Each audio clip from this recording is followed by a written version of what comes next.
ತ್ರಿವರ್ಣ ನ್ಯೂಸ್ಗೆ ಸ್ವಾಗತ. ಇವತ್ತಿನ ನಮ್ಮ ಮಾತುಕತೆಯ ಮುಖ್ಯ ಅತಿಥಿ ವಿ ಮನೋಹರ್ ಅವರು. ನಾನು BM ಹನೀಫ್. ಇವತ್ತಿನ ನಮ್ಮ ಮಾತುಕತೆಯಲ್ಲಿ ವಿ ಮನೋಹರ್ ಅವರ ಜೊತೆಗೆ ನಾನು ಮುಖ್ಯವಾಗಿ ಮಾತನಾಡಬೇಕಾಗಿರುವಂತಹ ವಿಷಯ, ಅವರು 25 ವರ್ಷಗಳ ಹಿಂದೆ ನಟ ಶಿವರಾಜ್ ಕುಮಾರ್ ಅವರನ್ನು ನಿರ್ದೇಶನ ಮಾಡಿದಂತಹ ಸಂದರ್ಭ. ಮನೋಹರ್ ಅವರು ಚಿತ್ರ ಸಾಹಿತಿಯೂ ಹೌದು, ಕವಿಯೂ ಹೌದು, ಕತೆಗಾರರು ಹೌದು, ಕಾರ್ಟೂನಿಸ್ಟ್ ಕೂಡ ಹೌದು, ಆಮೇಲೆ ಸಂಗೀತ ನಿರ್ದೇಶಕ, ಚಲನಚಿತ್ರ ನಿರ್ದೇಶಕ, ಹೀಗೆ ಅವರದೊಂದು ಬಹುಮುಖ ಪ್ರತಿಭೆ. 2000 ಇಸವಿನಲ್ಲಿ ಅವರು ಇಂದ್ರಧನುಷ್ ಎನ್ನುವಂತಹ ಒಂದು ಸಿನಿಮಾವನ್ನ ತೆರೆಗಿದ್ರು. ಅದರ ನಿರ್ದೇಶಕರು ಅವರೇ, ಸಂಗೀತ ನಿರ್ದೇಶಕರು ಅವರೇ. ಶಿವರಾಜ್ ಕುಮಾರ್ ಅವರು ಅದರಲ್ಲಿ ನಾಯಕ ನಟರಾಗಿ ನಟಿಸಿದ್ರು. ತುಂಬಾ ನಿರೀಕ್ಷೆ ಇಟ್ಟುಕೊಂಡಂತಹ ಸಿನಿಮಾ. ಆ ಸಂದರ್ಭದಲ್ಲಿ ಶಿವರಾಜ್ ಕುಮಾರ್ ಅವರ ಜೊತೆಗಿನ ಅವರ ಒಡನಾಟದ ನೆನಪುಗಳನ್ನು ಈಗ ಮನೋಹರ್ ಅವರು ನಮ್ಮ ಜೊತೆಗೆ ಹಂಚಿಕೊಳ್ತಾ ಇದ್ದಾರೆ. ಮನೋಹರ್ ಅವರೇ, ಆವಾಗ ಶಿವರಾಜ್ ಕುಮಾರ್ ಅವರಿಗೆ 38 ವರ್ಷ ವಯಸ್ಸು ನನ್ನ ಪ್ರಕಾರ. 2000 ಇಸವಿ, 25 ವರ್ಷದ ಹಿಂದೆ. ಹೌದು, 25 ವರ್ಷದ ಹಿಂದೆ ಅವರು ನಿಮ್ಮ ಜೊತೆಗೆ ನಡೆಸಿದಂತಹ ನೆನಪುಗಳು ನಿಮಗೆ ಏನ್ ನೆನಪಾಗುತ್ತೆ ಈಗ ತಕ್ಷಣ ನಾನು ಕೇಳಿದಾಗ ಈ ಪ್ರಶ್ನೆಯನ್ನ? ಮೊದಲನೇದಾಗಿ ನಿಮ್ಗೆ ನನ್ನ ನಮಸ್ಕಾರಗಳು.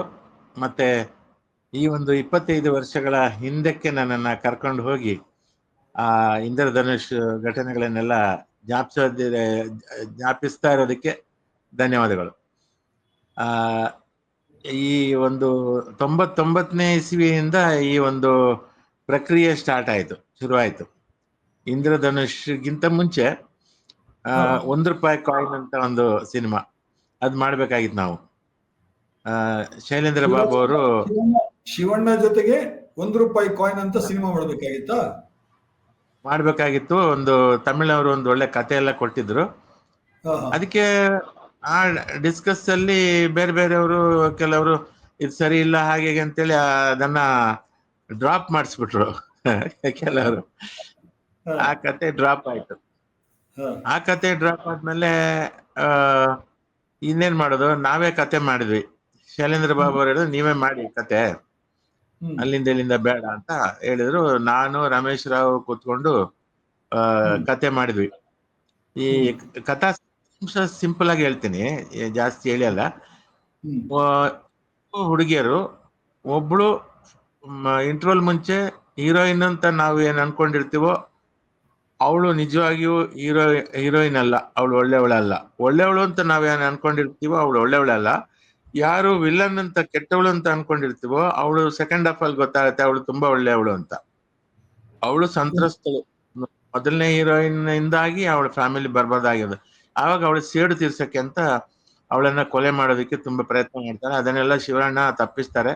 ಆಮೇಲೆ ಶಿವಣ್ಣನಿಗೆ ಅವಳು ಮೋಸ ಮಾಡ್ತಾಳೆ. ಹಾಗೆ ಕೊನೆಯಲ್ಲಿ ಅಂತಿಮವಾಗಿ ಅವಳು ಸತ್ತೋಗ್ತಾಳೆ. ಇದು ಕತೆ, ಇಷ್ಟೇ ಕತೆ. ಬಹಳ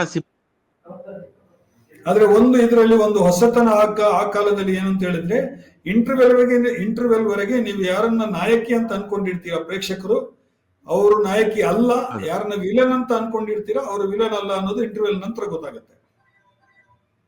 ಹೌದು. ಸೊ ಈ ಕತೆ ಒಪ್ಪಿಗೆ ಆಯ್ತು, ಶಿವಣ್ಣ ಅವರಿಗೆ ಒಪ್ಪಿಗೆ ಆಯ್ತು, ಶೈಲೇಂದ್ರ ಬಾಬು ಅವರಿಗೆ ಒಪ್ಪಿಗೆ ಆಯ್ತು. ಆಮೇಲೆ ಇನ್ನೊಂದು ಹೇಳ್ತೀನಿ, ಈ ಸಿನಿಮಾ ಆಗೋದಕ್ಕೆ ಕಾರಣ ಸುಂದರನಾಥ್ ಸುವರ್ಣ ಅವರು ಅಂತ ಹೇಳ್ಬೇಕು. ಅವ್ರೀಗ ನಮ್ಮೊಂದಿಗಿಲ್ಲ.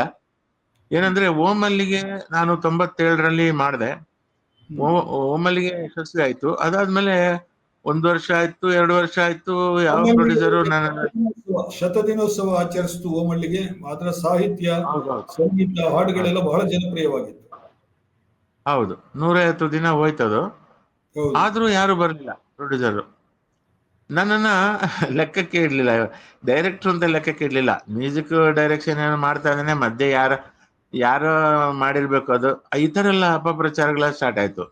ನನ್ನ ಶ್ರಮ, ಅದಕ್ಕೋಸ್ಕರ ಎಷ್ಟು ಯೋಚನೆ ಮಾಡಿರೋದು ಚಿತ್ರಕಥೆ, ಅದೆಲ್ಲ, ಆ ಕಾಮಿಡಿ ಸೀನು, ಇದೆಲ್ಲ ಯಾರಿಗೂ ಅಷ್ಟು ಇದಾಗ್ಲಿಲ್ಲ, ಗುರುತಿಸ್ಲಿಲ್ಲ ಯಾರು ನನ್ನನ್ನ.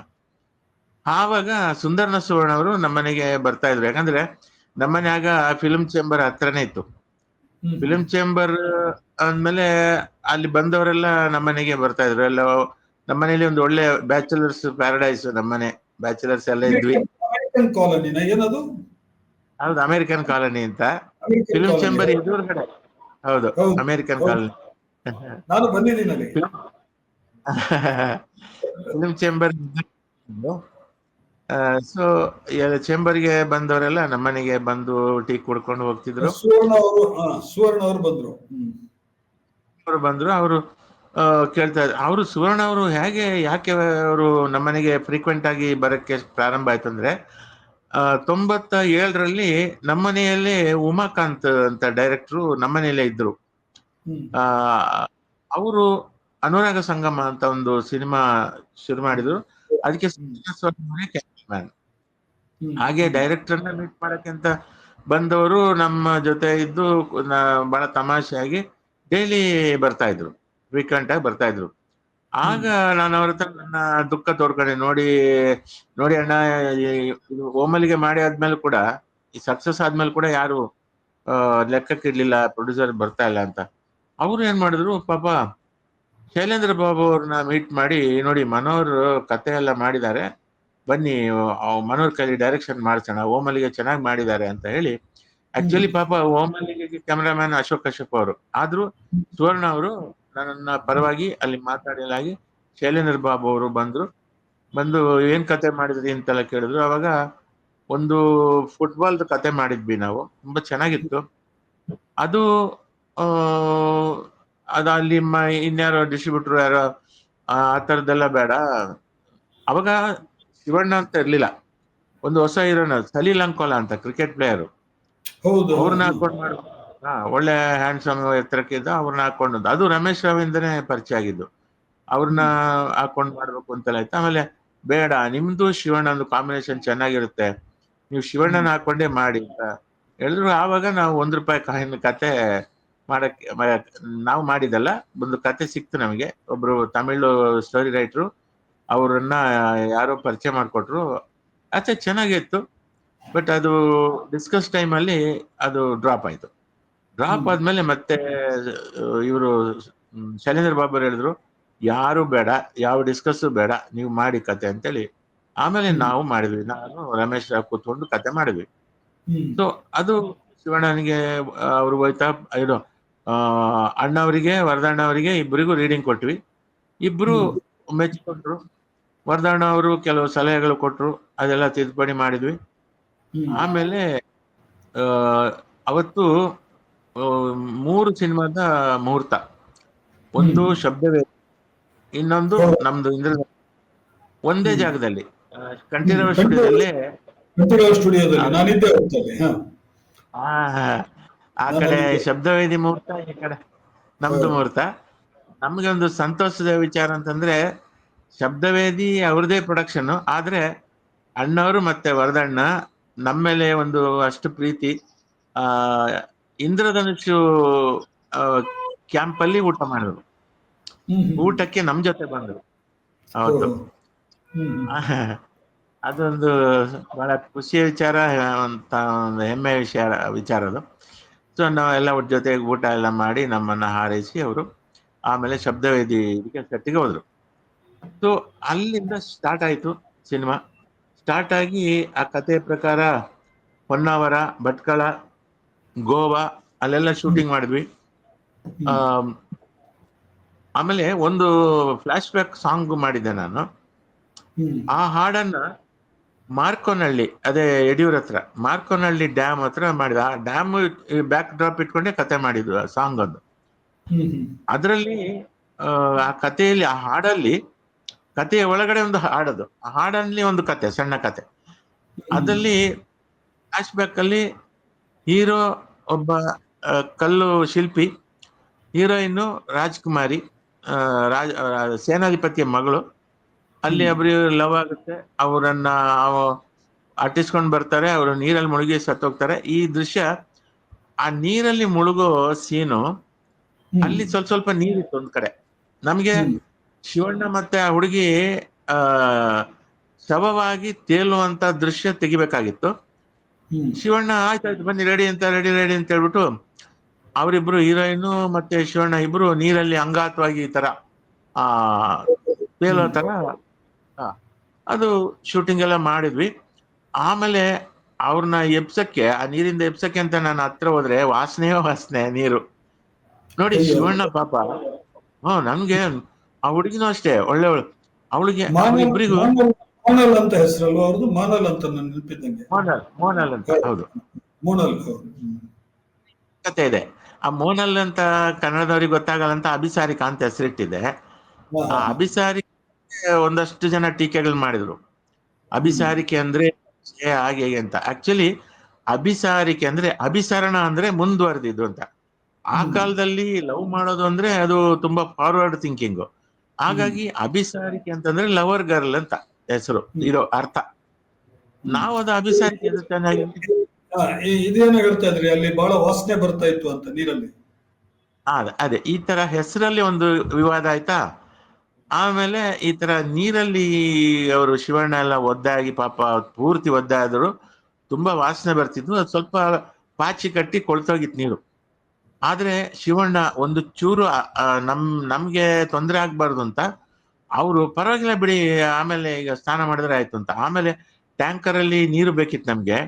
ನಾವು ಒಳ್ಳೆ ನೀರು ತರಿಸಿ ಅವ್ರಿಗೆ ಮಸ್ತಕಾಭಿಷೇಕ ಎಲ್ಲ ಮಾಡಿದ್ವಿ, ಚೆನ್ನಾಗಿ ಎಲ್ಲ ತೊಳೆದು ಅವ್ರ ಒಳ್ಳೆ ನೀರಲ್ಲಿ ಸ್ನಾನ ಮಾಡಿಸಿದ್ವಿ.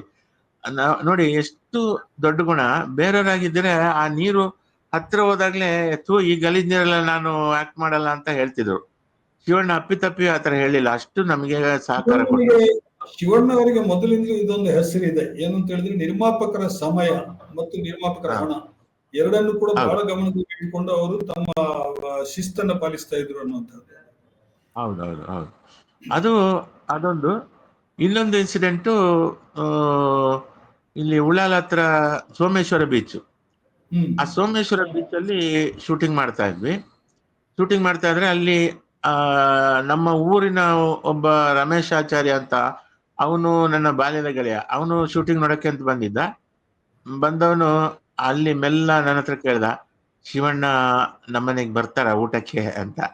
ನಾನು ಶಿವಣ್ಣ ದೊಡ್ಡ ಸ್ಟಾರ್, ಅವ್ರ ಹತ್ರ ಹೆಂಗೆ ಈ ತರ ಜನಸಾಮಾನ್ಯರ ಮನೆಗೆ ಊಟಕ್ಕೆ ಹೋಗ್ತೀರ ಹೆಂಗ್ ಕೇಳೋದು ಅಂತ ಮೆಲ್ಲ ನಾನು ಕೇಳ್ದೆ. ಅಣ್ಣ ಇಲ್ಲಿ ನನ್ನ ಫ್ರೆಂಡ್ ಮನೆ ಇದೆ, ಅವರು ಒಳ್ಳೆ ಮೀನು ಊಟ ಮಾಡಿ ರೆಡಿ ಮಾಡಿದ್ದಾರೆ, ಊಟಕ್ಕೆ ನೀವು ರೆಡಿನಾ, ಹೋಗ್ತೇನೆ. ಆಯ್ತು ಮನ ಅವ್ರು ಬನ್ನಿ ಹೋಗೋಣ ಅಂತ ರೆಡಿ. ಅವರು ಆಕ್ಚುಲಿ ಮಧ್ಯಾಹ್ನ ಊಟ ಮಾಡ್ತಿರ್ಲಿಲ್ಲ, ಅವರು ಬರೀ ಒಂದು ಟೀ ಕುಡಿತಿದ್ದು. ಬಟ್ ನಮ್ಗೋಸ್ಕರ ಅವರು ಅವತ್ತು ಅವ್ರ ಮನೆಯಲ್ಲಿ ನೆಲದಲ್ಲಿ ಕೂತ್ಕೊಂಡು ಚಕ್ಮಕ್ಳ ಹಾಕಿ ಊಟ ಮಾಡಿ ಅವ್ರಿಗೆಲ್ಲ ವಿಶ್ ಮಾಡಿ ಬಂದ್ರು. ಆ ಮನೆಯವ್ರಿಗೆ ಖುಷಿಯೋ ಖುಷಿ. ಅವ್ರಿಗೆ ಏನ್ ಶಿವಣ್ಣ ಇಷ್ಟು ಸರಳ ವ್ಯಕ್ತಿ ಅಂತ.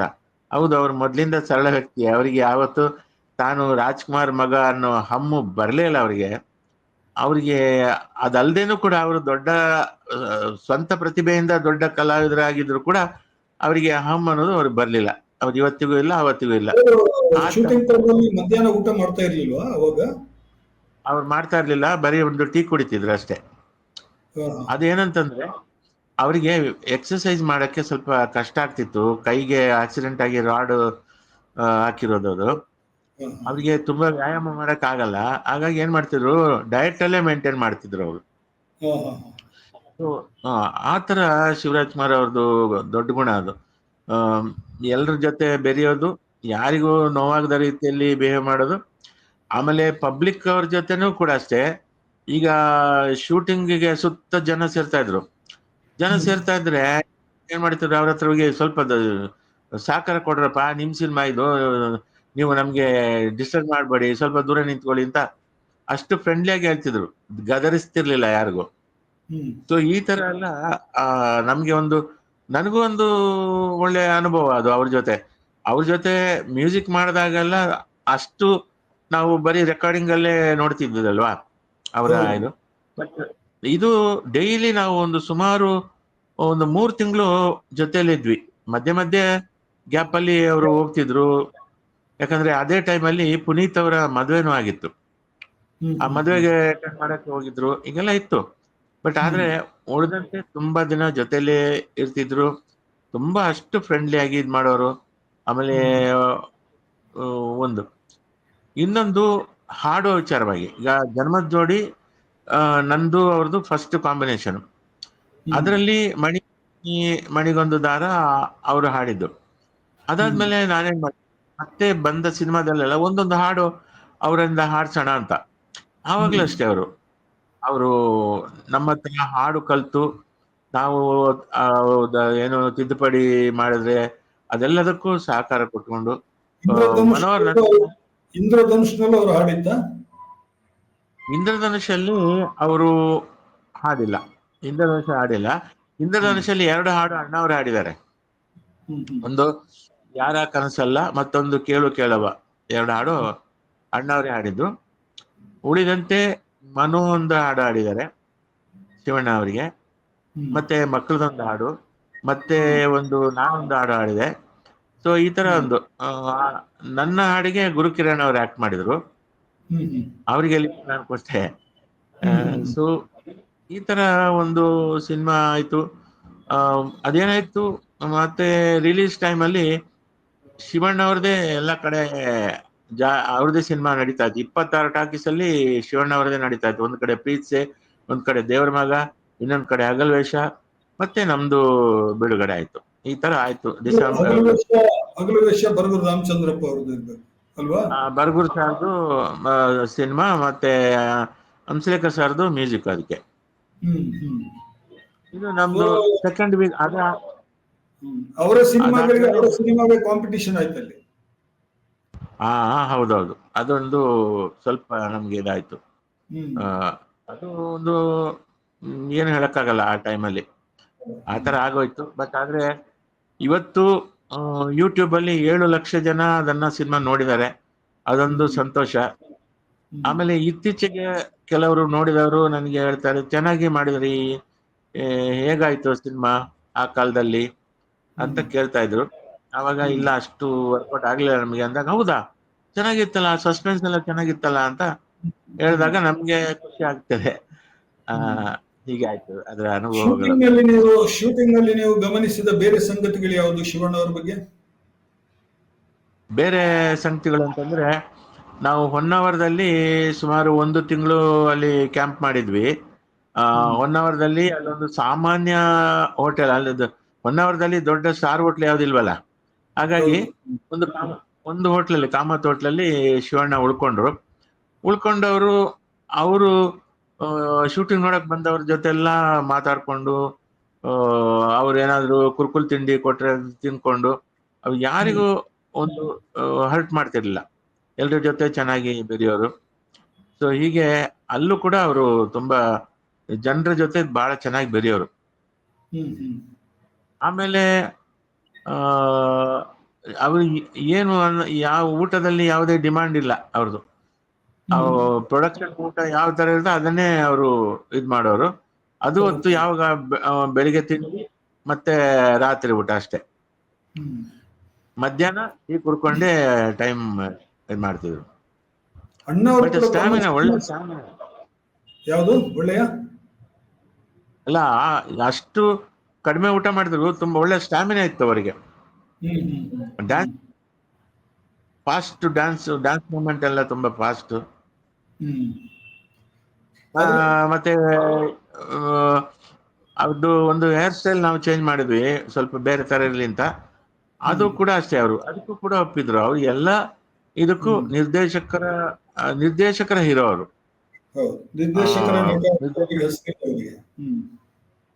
ಹೌದೌದು.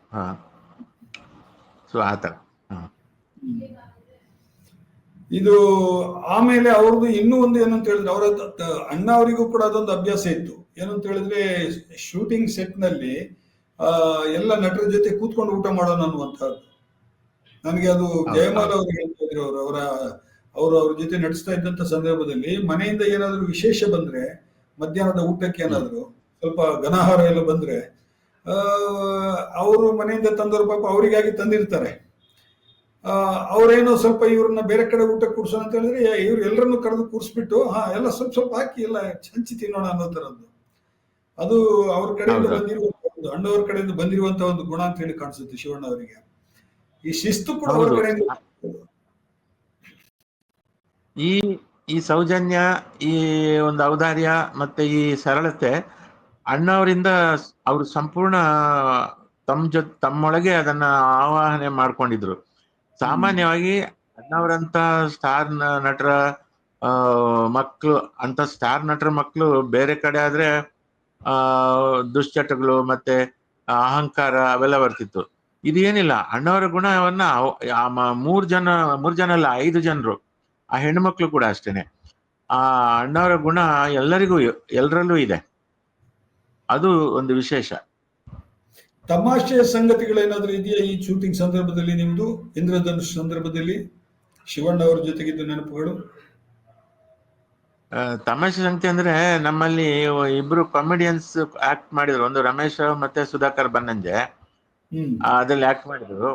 ಅವ್ರದ್ದು ಸೂಟು ಬೂಟು ಮತ್ತೆ ತಲೆಗೆ ಹಾಟು ಇದ್ ಮಾಡಿದ್ದೆ ನಾನು. ಸ್ವಲ್ಪ ಲಾರೆಲ್ ಆರ್ಡಿ ತರ ಕಾಣ್ಲಿ ಅಂತ ತರ ಮಾಡಿದ್ದೆ. ಜೇಮ್ಸ್ ಪಾಂಡು ಅಂತ ಏನು ಹೆಸರಿತ್ತು ಅವ್ರದ್ದು? ಜೇಮ್ಸ್ ಪಾಂಡು.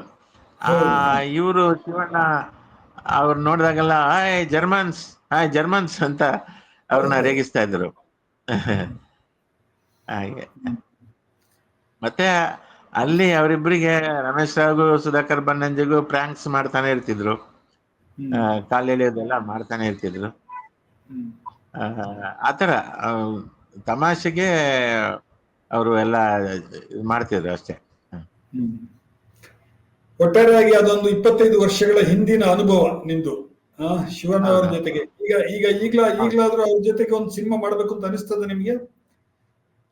ಅನಿಸ್ತದೆ. ಪ್ರೊಡ್ಯೂಸರ್ ಸಿಗ್ಬೇಕು, ಮತ್ತೆ ಒಳ್ಳೆ ಕತೆ ಸಿಗ್ಬೇಕು. ಯಾಕಂದ್ರೆ ಇಷ್ಟು ವರ್ಷ ಗ್ಯಾಪ್ ಅಲ್ಲಿ ಮಾಡಿದಾಗ ಒಂದು ಒಳ್ಳೆ ಕತೆನೆ, ಆ ಕತೆ ನಾವು ಗೆಲ್ಲೇಬೇಕು ಅನ್ನೋ ದೃಷ್ಟಿಯಿಂದ ಗೆಲ್ಲೇಬೇಕಾದಂತಹ ಒಂದು ಕತೆ ಸಿಕ್ಕಿದ್ರೆ ಮಾಡ್ಬೋದು.